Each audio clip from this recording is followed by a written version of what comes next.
Well, thank you for joining us and welcome to A Life More Extraordinary. And really interesting subject matter today, isn't it? But Ollie, do you want to give us a quick recap on what is A Life More Extraordinary? Yeah, so way back when, BC, when sort of lockdowns first started happening, Sarah and I started having conversations, not just about the frustrations of lockdown, but actually more the opportunities that it really should present. And that at a time when there was a lot of fear and a lot of concern, a lot of challenge, a lot of risk, actually there was also this incredible opportunity where we were given this very, very rare period where so many things, so many sort of traditional practices could be challenged and rethought. And they were, and people had to sort of to come up with a new way of living and a new way of working. But we were well aware that there was a risk that actually those new learnings, those new approaches that worked were going to be forgotten about as soon as we went back to a new normal. The phrase "a new normal" kind of terrified us quite a lot in its amazing blandness. So we started A Life More Extraordinary. We thought it was an opportunity to encourage those conversations, share them amongst a sort of an interesting and passionate audience, and try and sort of provide guidance and advice and discussion around some of these key themes. You know, 2 years on down the line, we've explored a lot of different really, really interesting conversations and topics. And today is going to be, I think, a very, very passionate one for us all to dig into. So I think hybrid means a lot of different things to a lot of different people. It is one of those horrible words, though, again, isn't it? But we are actually hybrid, and really cool because I can even pinch his arm. We're actually here in real life together in an office today for the first time. So you're on an exclusive Life More Extraordinary today. Yeah. And Ollie has actually flown in from Australia, no less, because you emigrated during lockdown. So, I mean, that's pretty impressive, isn't it? Yes. I think you were coming here anyway, but... I was coming here, but the jet lag and bags under my eyes are real. That's not green screen. Well, it's great to have you with us here, and it's 11 a.m. here. I don't know what's going on in your head, but great to have you here. And just to say, today's conversation, we did start off at the beginning of lockdown going, whose normal is it anyway? We find ourselves now, as we're all returning to our offices or deciding whether to, and our roles, we're now discussing whose hybrid is it anyway? Another one of those lovely words. So this conversation is also about ditching the jargon, not being too formal. Do feel free, as you're hearing from our panelists, to contribute in the chat and ask your own questions, and we can put them to our fantastic panelists. But without further ado, I would like to introduce some of those panelists. So Juliet, can I please ask you to say hello? Hello. Hi, everybody. It's a real privilege to be here today. I'm a hybrid working veteran. I have been working in a hybrid way for 20 years, which is quite frightening. And for the last 2 years, I've been working remotely because of the pandemic, and I've decided I hate it. And I'm an absolute hybrid fan. I'm also the founder of 2to3days.com. We're a purpose-driven organisation, and our purpose is to advance women's equality in the workplace through the power of flexible working. We do 3 things rolled into one. We're a job board, we do employer brand marketing, and we do retained search, all to help the amazing women throughout the whole of the UK advance their careers on terms that work for them. And what makes us so special is our secret sauce, because the amazing women in our community are talking about us from the school gate to the boardroom, which is phenomenal. So I'm really pleased to be here today. Thanks, Sarah. Great to have you with us. Colin, can we come to you next? Oh, Colin, you're on mute. Oh, there we go. Yeah, just gotta find the window. Here we go. Yeah, I'm really glad to be here. I am our delivery and transformation director at Us2, which is a digital product studio where we've got locations in London, in Sweden, in New York, Portugal, Japan. But yeah, hybrid working was something that, because we were a global studio, we were working, in a bit of a hybrid way leading up to the pandemic. But then, of course, like everyone else, we were forced to find ourselves, in a really unusual situation. Now that we're coming out of it, we're really trying to find how can we leverage the benefits of it. Yeah, I think it's gonna be a great conversation to explore what different people's perspectives are on this. Yeah. Yeah, thank you, Colin. Thank you, thank you for joining us. And continuing the hybrid theme, we have Lindsay joining us from a coffee shop in London. Hi, Ollie, and hi, everyone. Good morning. I think this is an excellent way to close out our work week. So I am Lindsay Colbert. I'm the lead behavioral scientist at employee engagement consultancy, Scarlett Abbott. I also write for Forbes on the topic of employee engagement, as well as have a book out as well on it. And I'm really focused on everything that makes up our day-to-day experience at work, whether that's purpose-driven work, whether it's culture, whether it's inclusion.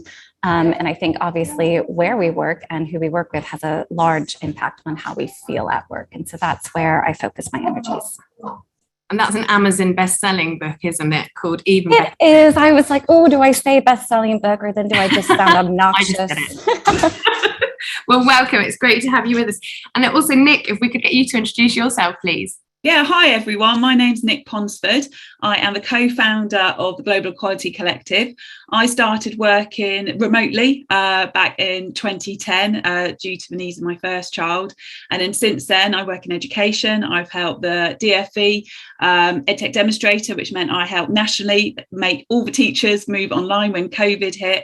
And then with the Global Equality Collective, we've created the world's first D&I app, which focuses on things like flexible working, through a lens of supporting everyone through the Equality Act plus socioeconomic status and single parents as well. And I'm thrilled to be here. Thank you.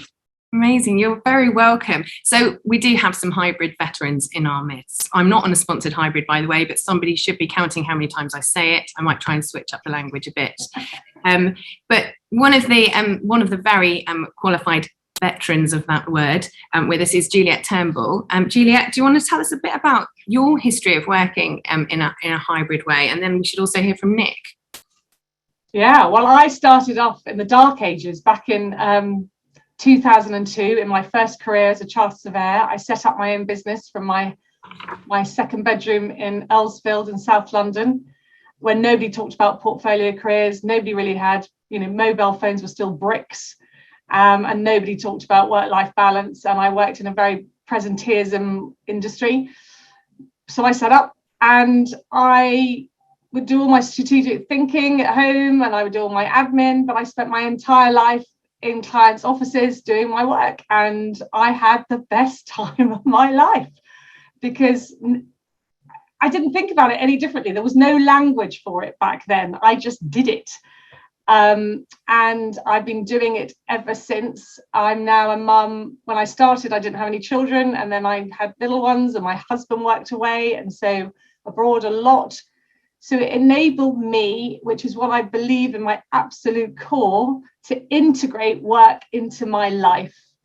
It meant that my clients got taken care of. It meant my children got taken care of. It meant that I got taken care of. And life is messy. And everything just has to sort of mishmash together. And it just meant that I could rock and roll in both sides of the fence and do everything to the best of my ability.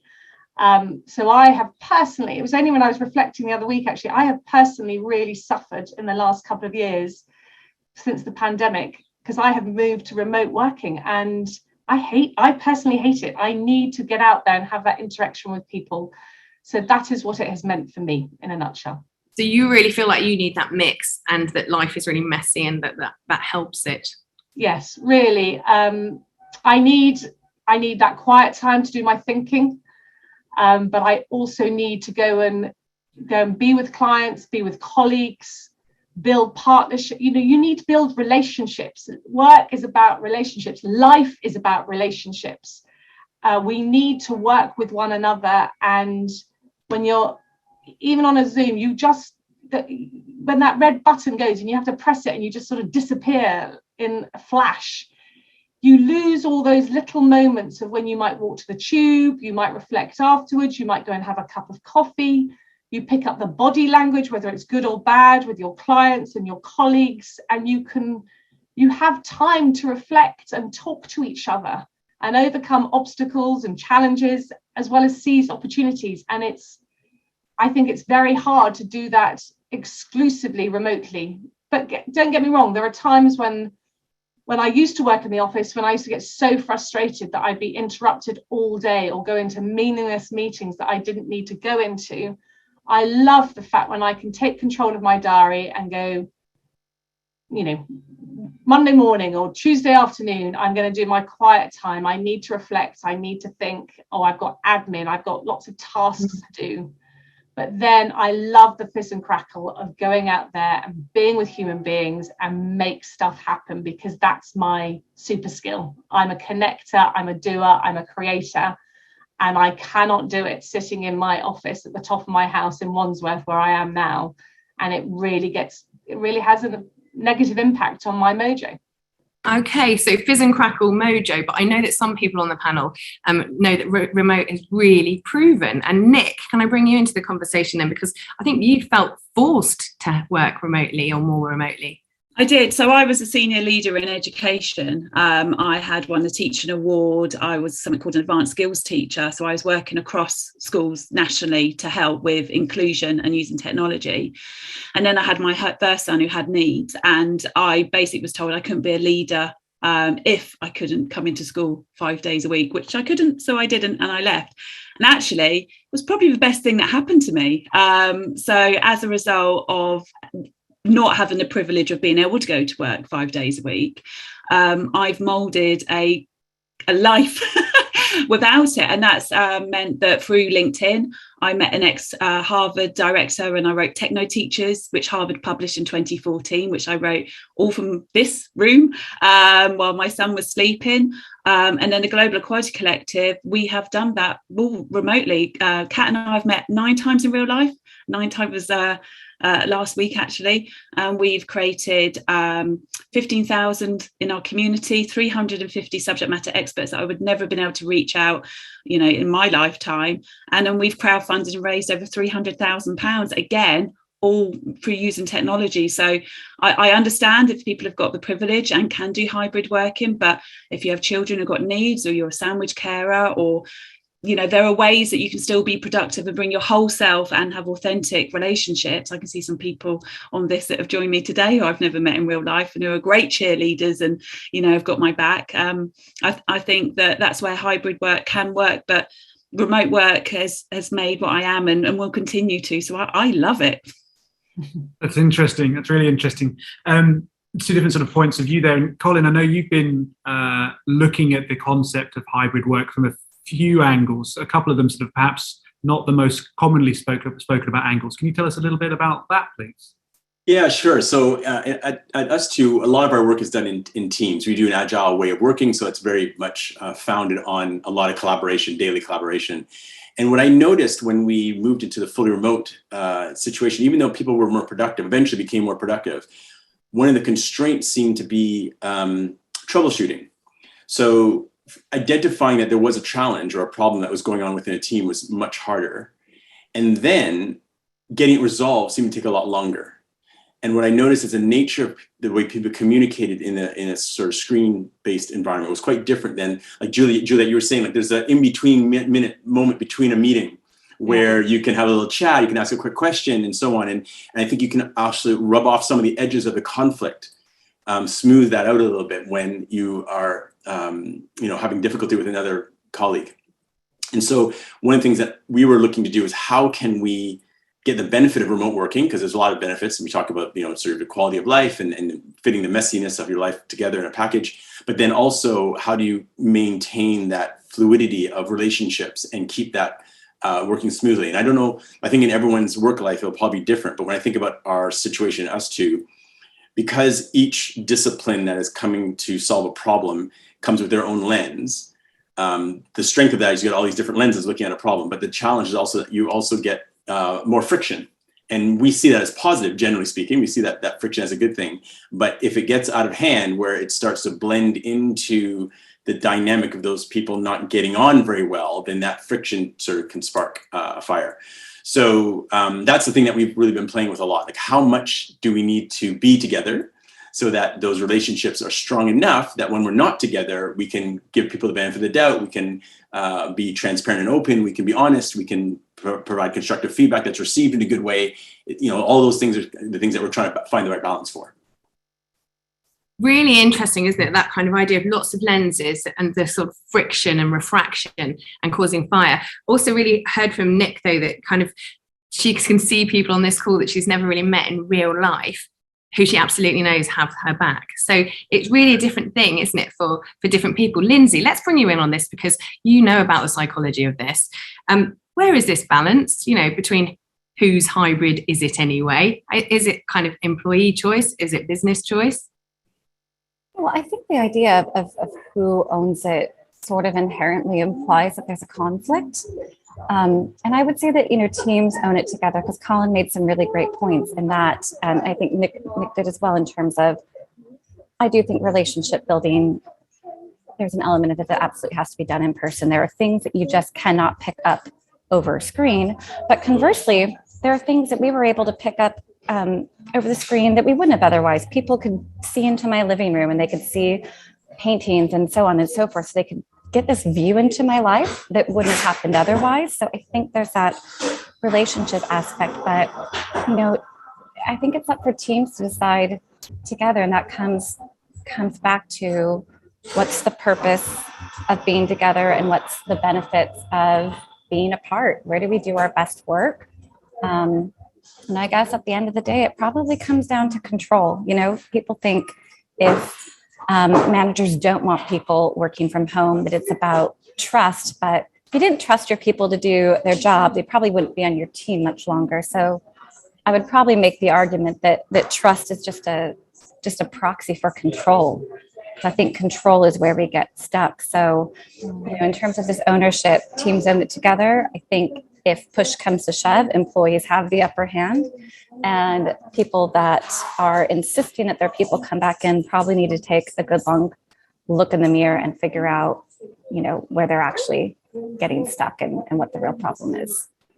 Yeah. It was, I know, from a sort of a personal point of view and conversations I've been involved in over the last 2 years, you could see exactly that struggle that a lot of managers and leaders had, where they felt that they'd lost that sense of control and that ability to control team members, employees, whatever it might be, and that it was forcing them to have to think differently. And some of them really, really struggled with that whole sort of challenge.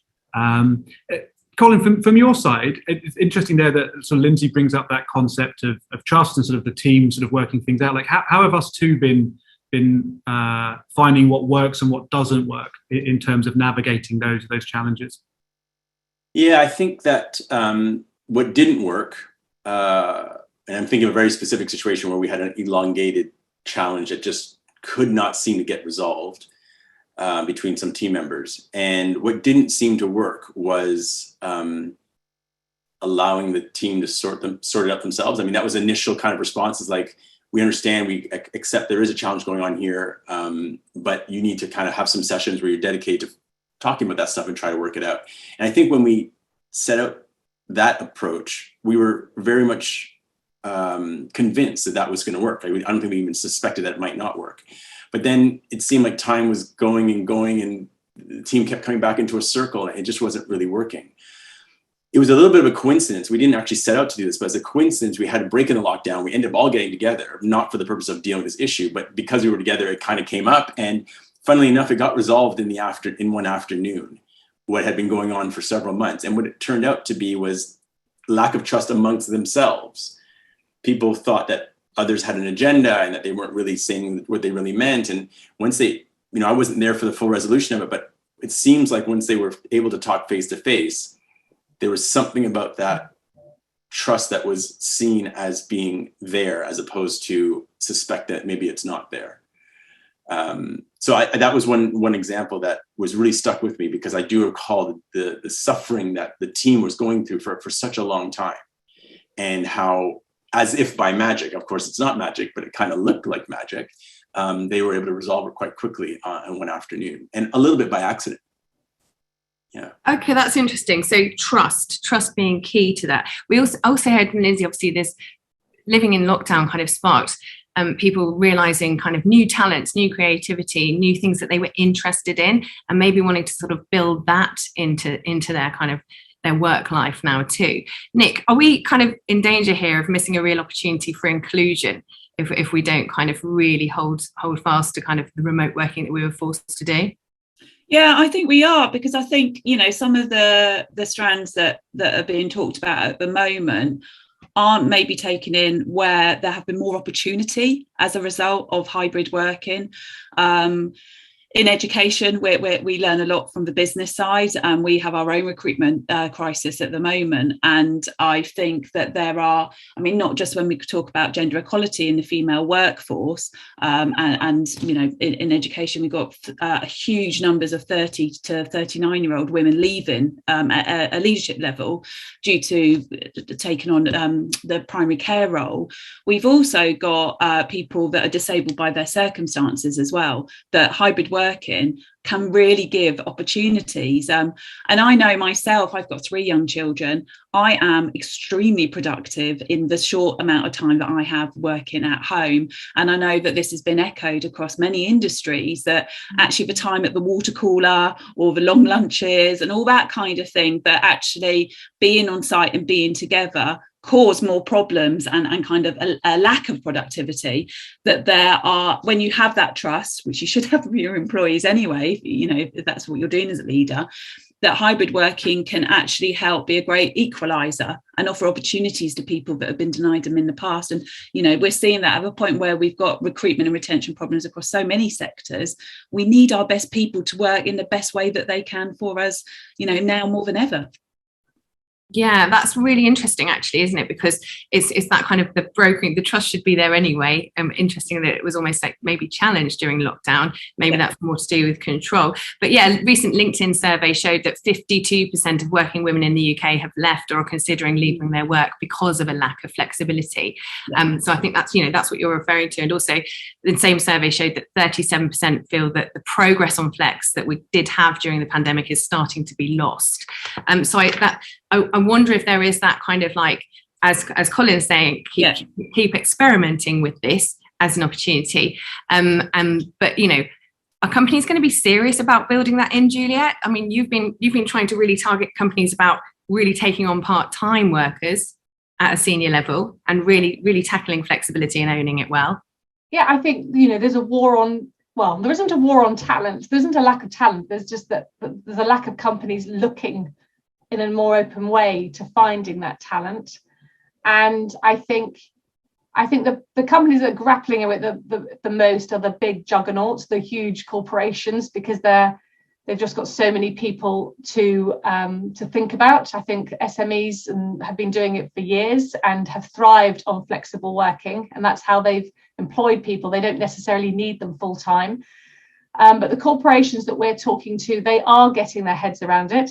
It is a journey. It is going to take them time, but, you know, we have an employment crisis in our country where for decades companies have been losing primarily their best talent, their best female talent, because of the lack of flexibility. So if they're going to want to, if they're going to future-proof their businesses, which they've got to do, it's no longer permissible or justifiable not to have equal representation of a diverse workforce at all ranks of an organization. And the reason why we have such a pinch point as you go further up the organization in seniority is because those individuals typically have more family responsibilities, whether it's children or caring for the older generation. And that comes back to the point where, you know, we're discussing the only way to stop that is to have a hybrid, a flexible working force where you can be yourself, that you no longer have to make this binary choice between work or home, because society and the economy loses out, and we don't therefore have a diverse and inclusive representation of all ages, all abilities, all ethnicities, if we don't allow flexible working in all its guises. And one of the guises is hybrid working. This is a question actually for all the panel, so it's kind of fingers on buzzers here.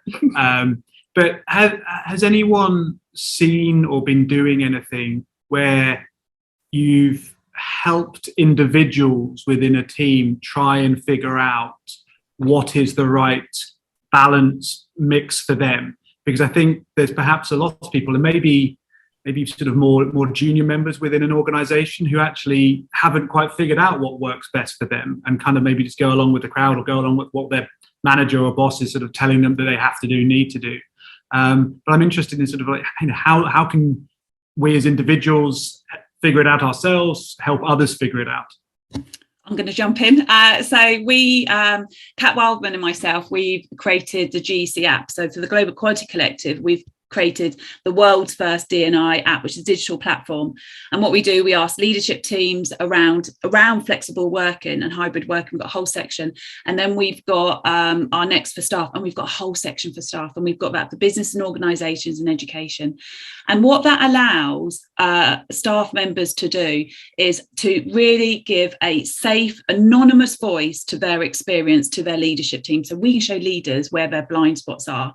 And that's really interesting, because the next feature we've built in is we can slice up by demographics. So you can look at parents' care or gender identification or socioeconomic status. And so a leadership team can really work out with your locations, with your departments, who's saying what, how do they feel? Do they know what options they've got for flexible working? Do they know what do they want? And we even ask, what would you have to stop you from leaving this organisation?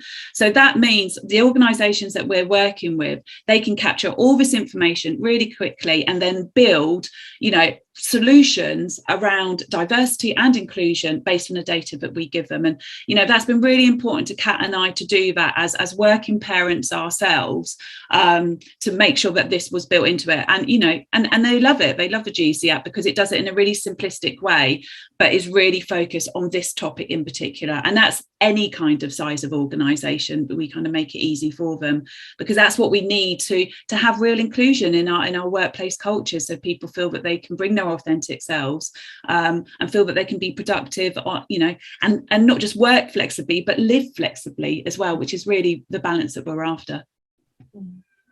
Authentic self. Okay. And maybe psychological safety. Lindsay, I don't know if you've got a buzzer ready. I was really hoping that everyone was going to make a novelty noise like we do around them at home when we're playing games and jumping in there.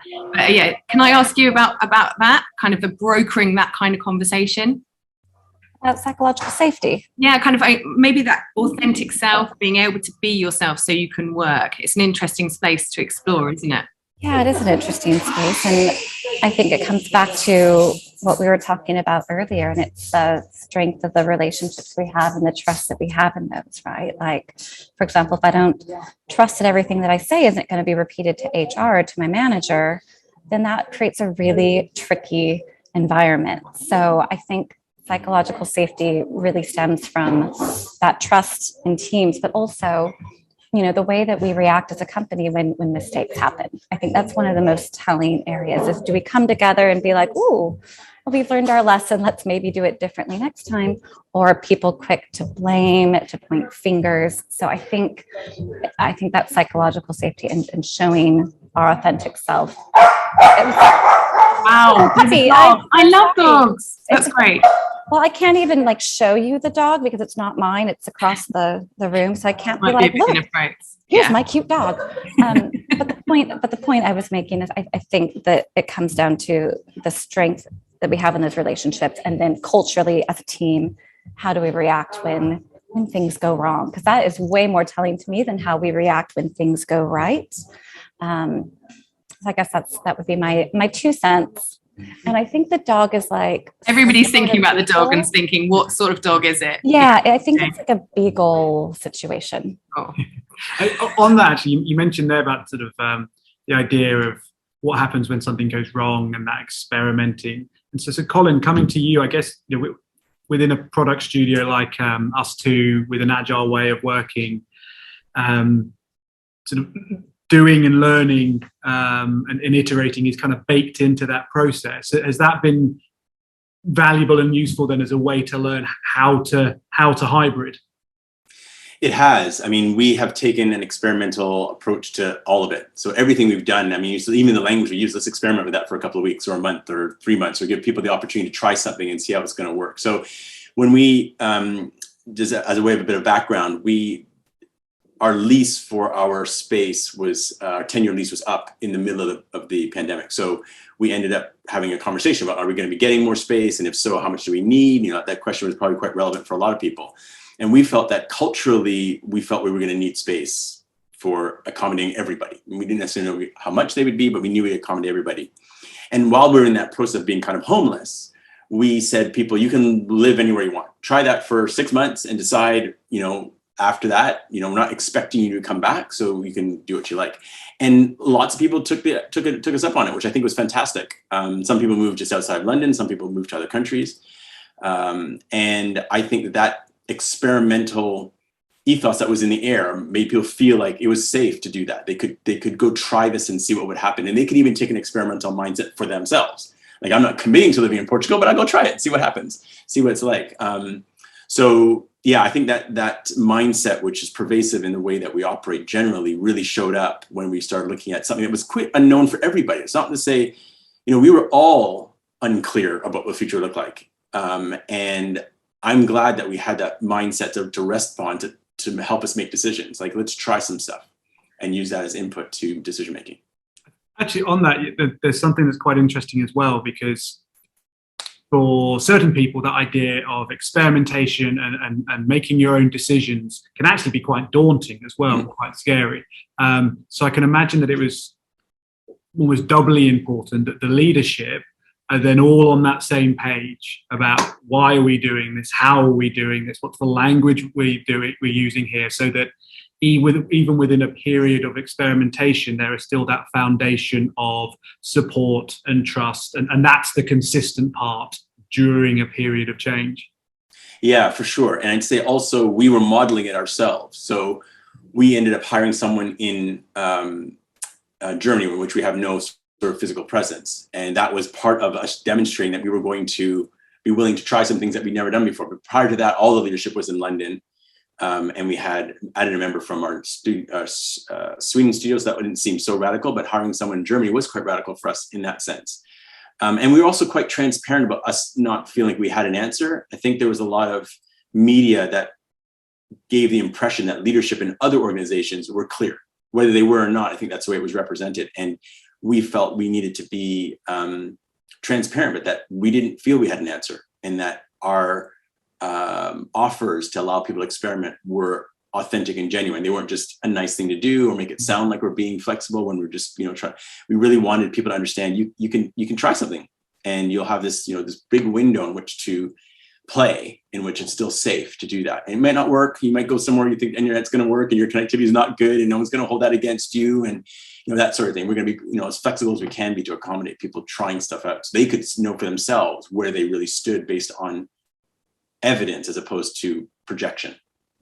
Love that you said that people could play, and actually Caro Rutledge is on this call right now, and I remember a call in the middle of lockdown when we were talking to people and they were considering a bit more adventure because we've been so locked down, and actually wanting to really mix it up. And that's certainly something that I hear regularly now from talking to people. Caro, there was someone on the call we were on, from my memory, that she was going to go and set up a llama farm, and actually, yeah, I think she was moving from corporate HR to llama farming. Amazing. I mean, people were really looking for this life more extraordinary, weren't they? And some of them are doing it. Yeah, I think if I can chip in, I think what's coming through to me, and the challenges for the larger companies, is this genuine, authentic leadership. Companies have got to lead.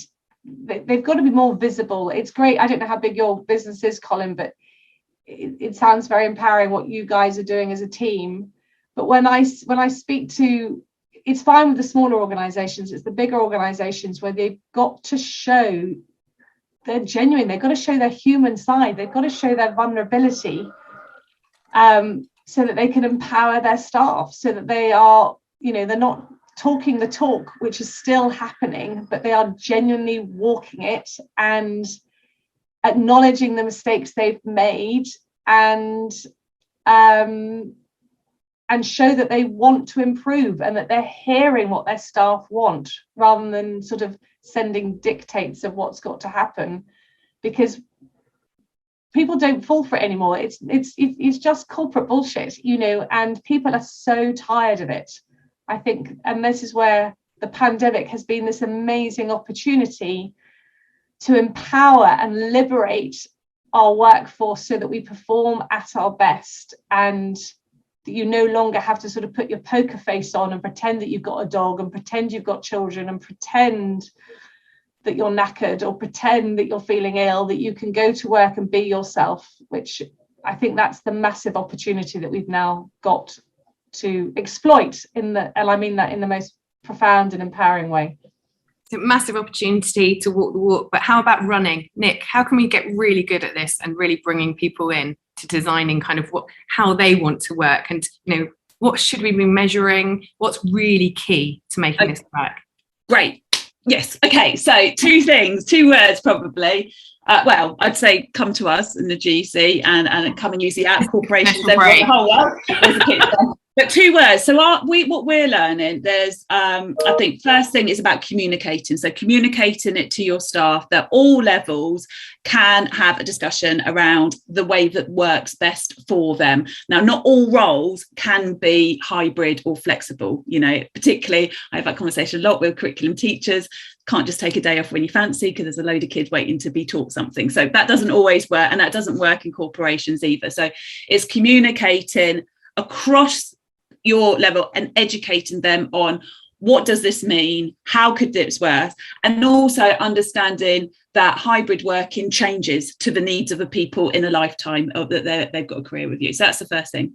The other word I would say is confidence. And so what we hear a lot at the GEC is where people are kind of starting out. So the first thing they'll say, oh no, does that mean everyone has to do flexible working? We can't cope with that. How do we do it? And what they start to learn as they go along is actually, oh, well, there's hybrid that can work. And then there's maybe, you know, looking at 4 to 5 days, et cetera, et cetera. And then they get to a point where they feel really confident with it, where they can have conversations about that works, that doesn't work. Let's look how we challenge this. Let's look how we play around with that. And that's what we're seeing. It's a combination of communicating it out to staff. So we can catch up with your staff, and then actually how confident are you and what are those sets, because this changes, right? This evolves with the amount of staff you've got, what's going on for them, who are coming through your doors, all those kinds of things, and it's personalized to your organization. You don't always need to be benchmarking yourself against everyone else. You know, get it right for your employees first. Look to what they're telling you and you know, and celebrate what you're doing as well. I mean, there's so much negativity around this. There are great stories, as we're hearing. My story, I love talking about how this has worked for me and my family and my life, and you know, celebrate the great work that you're all doing with this as well, because we've come out of lockdown with lots of other tensions, lots of other stresses, and then are trying to, you know, feed ourselves and, you know, and travel around the country and put petrol in our cars. You know, we've got a lot on our plates at the moment. So I would say sort of celebrate those wins as well. So communication and confidence are my go-to words with this. What is the real difference it makes for you personally, Nick? Oh, well, I couldn't do any of this unless, you know, I had hybrid working. I was in a situation 11 years ago where I had to kind of do daily exercises for my child. I had to do hospital trips. And, you know, that would be me out. You know, if I couldn't work flexibly, I'm not seen as a productive person, then that would be my mental health. But I fought against that 10 years ago, and I still feel that I'm fighting for other people now that, you know, again, if you are disabled by circumstance, socioeconomic status, having dependents, you know, where you are, with your mental health, you know, hybrid working is your way out to have that sort of sense of self again. And I think in 2022, this is where we need to be with our workforce. We need to be more inclusive and celebrate that diversity, but authentically as well. So to me, Sarah, it's meant everything I've done in the last 11 years, and I'm having a ball so far. And I don't intend to stop hybrid working or having fun doing it. Okay, Nick just won. She's having the most extraordinary life. Anybody else want to pitch in and like go play for the cookie? But yeah, well done. That sounds awesome. So what are we measuring to get us there then? Is it, I know that some companies would really want to make sure productivity is good, but Colin, are there more important factors as well here in play? Yeah, I mean, us two it's not to say we don't want to be productive, but we don't put a lot of energy in trying to measure productivity, and that's not one of the metrics that's top of mind.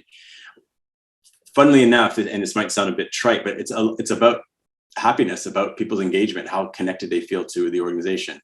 And that is something we do measure. We do surveys that support us figuring out to some degree. I mean, these things aren't perfect, but they do give us a bit of a temperature check on engagement and connectivity. And that's a really important part to us. And, I guess, 250 people is a lot by some standards and tiny by other standards. I feel like we're a size in which that as a leadership team, we know everybody, and we can be connected enough to know within a reasonable margin of error how people are doing and how connected they feel to us too. And that is something we talk about a lot. We don't overplay that, because that's some just, it's not, for instance, we're a client service business, so we have to deliver, and we are under contracts, and we have deadlines and that sort of thing. So it's not to say that that's not important, but we do put a heavy enough emphasis on the other aspect of that.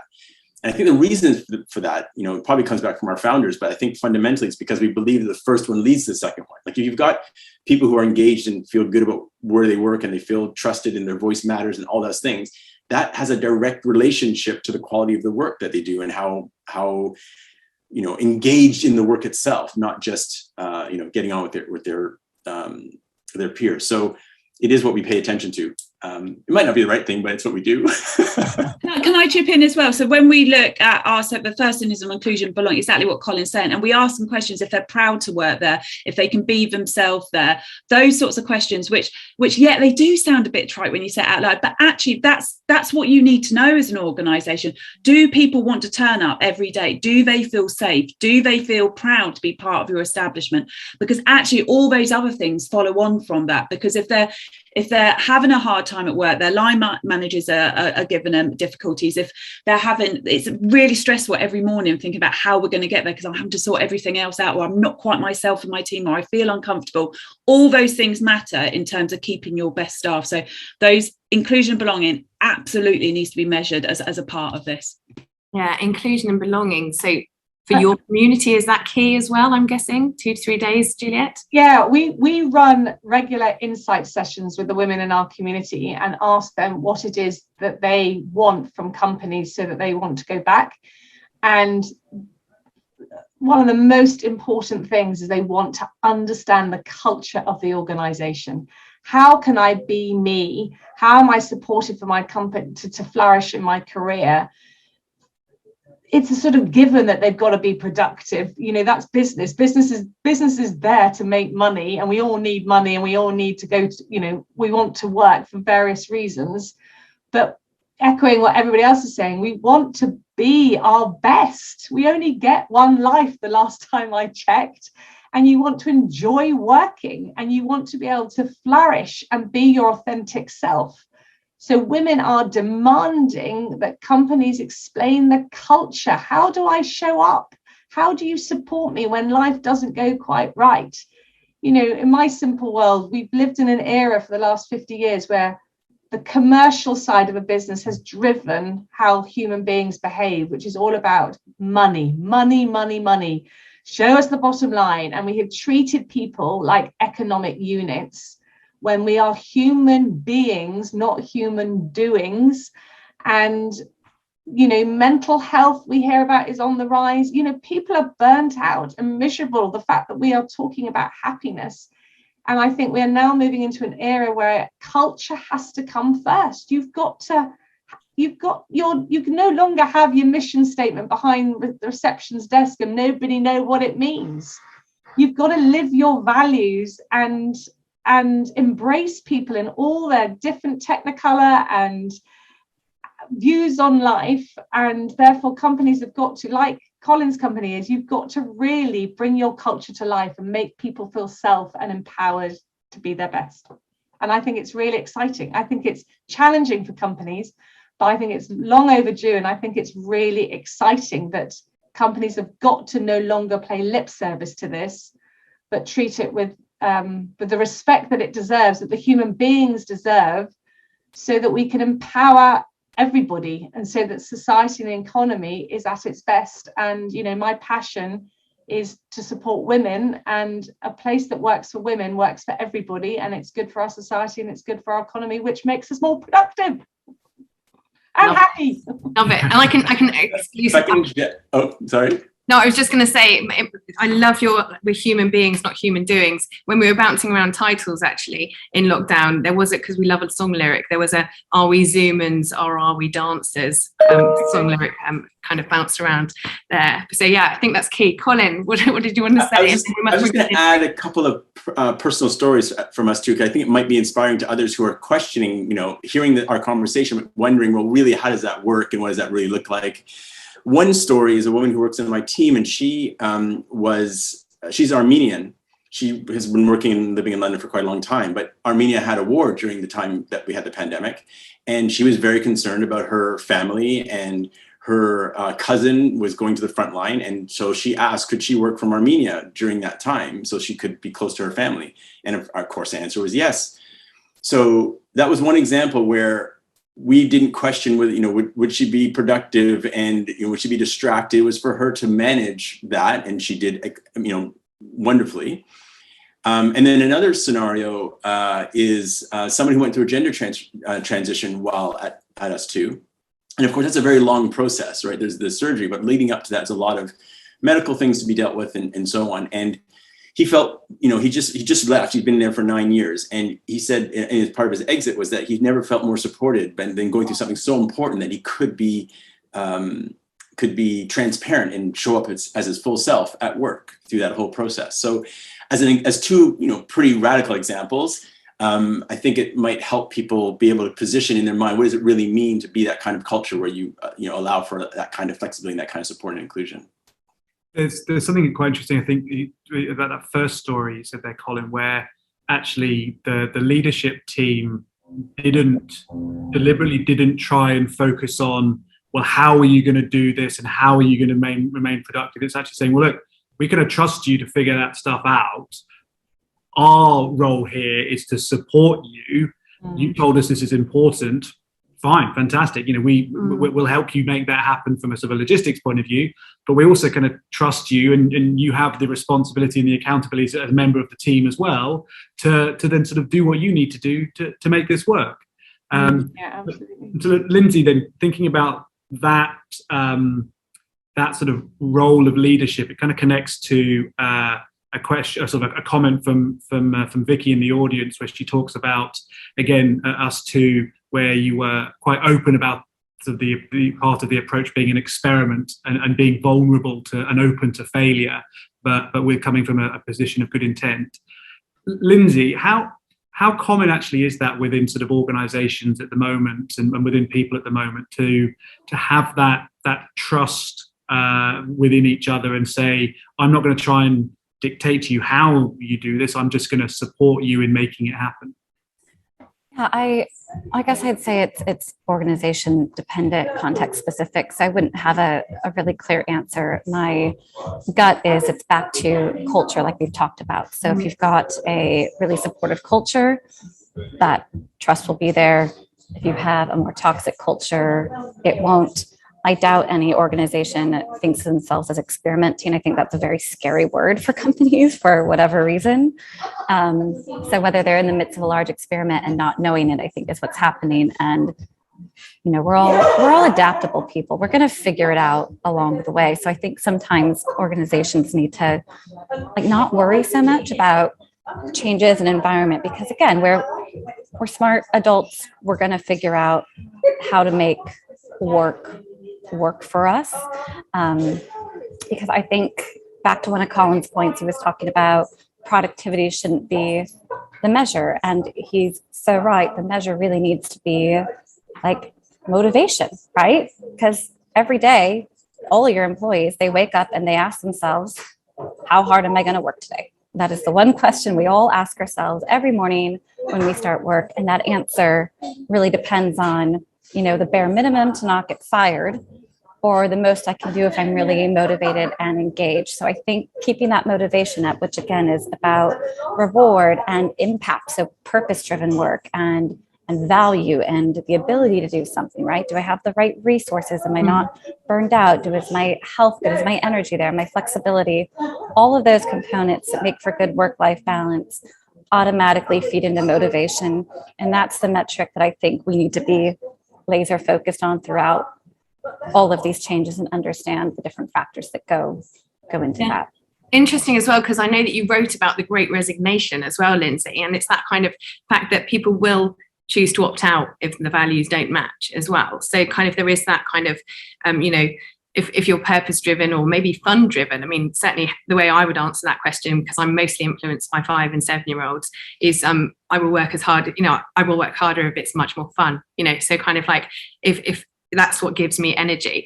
So kind of what difference it makes for you and crafting that. Anybody got any questions for our panel? Do drop them in, because I know we're entering the last few minutes. We're just going to go back to each of the panelists now and ask for those kind of like final thoughts on whose hybrid is it anyway, and their kind of top tips for really making it work. But if you've got that burning question, now's your chance if you want to throw it into the chat. But if we can think about that then as we kind of draw our hour together to a close. We've heard some incredible things today. It's about communications, it's about confidence from a company perspective. It's also about trust and opportunity and adventure. Nick, should we come to you first? What do you think? Your final thoughts on whose hybrid is it anyway? What's our opportunities here? Well, I think if we look at Gen Z, for example, they are now, that's the number one thing that they're asking for organisations to provide for them. So if we take it through their lens, then it is the hybrid is the workers. That's what they're going to be coming for. Who allows that? Well, that's the leaders. So essentially it's for all of us to kind of work out where we sit and where we kind of feel we are with it. That would be a response to that question. Okay, and we have got a question there. Anyone got any thoughts on striking the right balance between employees and what's the right balance, what's right for employees and what's right for business? I'd be happy to carry on. I would say that you need to understand at a leadership level where you think you're at with it and what you think works. Then go to your staff and then check those 2 viewpoints against and see where the easy wins are, see where your roadmap is, and be transparent. So you talk about it as an organisation, but allowing people to have a say and then working out what is right for you. Again, but look where the improvements and easy wins are, and also work out what's not going to work, and be really honest about that, because if you can't mislead people in that you are going to give them these options if there aren't. So be grown up about it, I would say. Yeah, and if I may, I would add to that, it's about transparency. And I think from both sides, it's a dance between companies and their staff. And at some point, you need to have that transparency of leadership. You also need to know from a company side, what are your negotiables and what is just not going to work for the company. If you're client servicing and you've got to deliver on clients, then you've got to be there for the clients. But you also need to have that conversation with clients, because they're human beings as well and they've got lives. And as a staff member, you will know where your tension, where it's a non-negotiable for you. And if that part of your life is abused or you feel not heard, then you're not happy and then you're not motivated. So I think both sides of the coin need to be reflective and own their negotiables and their non-negotiables and have a productive conversation. I also think we all have the same amount of time during the year, and some weeks you might be more hybrid than others. You might have, you might be hybrid on a day, you might be hybrid for a month. It's fluid, but it's having those open and respectful conversations, which I think is so exciting and what's been missing from the workplace for so long. Thank you, Julia. And Colin, do you want to go next, and then we'll have Lindsay with your final thoughts? Yeah, I mean, I'm listening to Juliet and saying Juliet is using exactly the language I would use. I don't think I could say it better than you said it. I agree that it has to be a grown-up conversation. In our situation, we do know what our boundaries are, and we're very clear about that, about the nature of our business and what it means. But then we're still open-minded, because you think you know what those boundaries are, and then someone presents you a creative idea, and you think, actually, that might work. Why don't we try that? So I think it's a little bit of, you use the word dance. I think it's great. I think the co-creation is another way of thinking about it. Like, how can we explore being respectful of each other's needs and what we're trying to achieve, and can we find something that actually works for everybody? Yeah. So yeah, I mean, I think I'm just layering on what Juliet's already said. I love the idea of a dance too. So we have put on our social media in the chat there. But so let's get on TikTok and do that hybrid dance soon, I think. Let's do a hybrid dance. It'll be great. Lindsay, the dog's kicking off again, is it? Can you speak? Not really. Oh, okay. Well, thank you. We're going to draw today to a close now, but thank you everyone who joined Whose Hybrid Is It Anyway? And thank you so much to our incredible panelists, to Lindsay Kohler, Colin Lyons, Juliet Turnbull and Nick Ponsford. It's been a really extraordinary time speaking to you. Do check us out on social media and share. We'll bring you more of this soon. Thank you.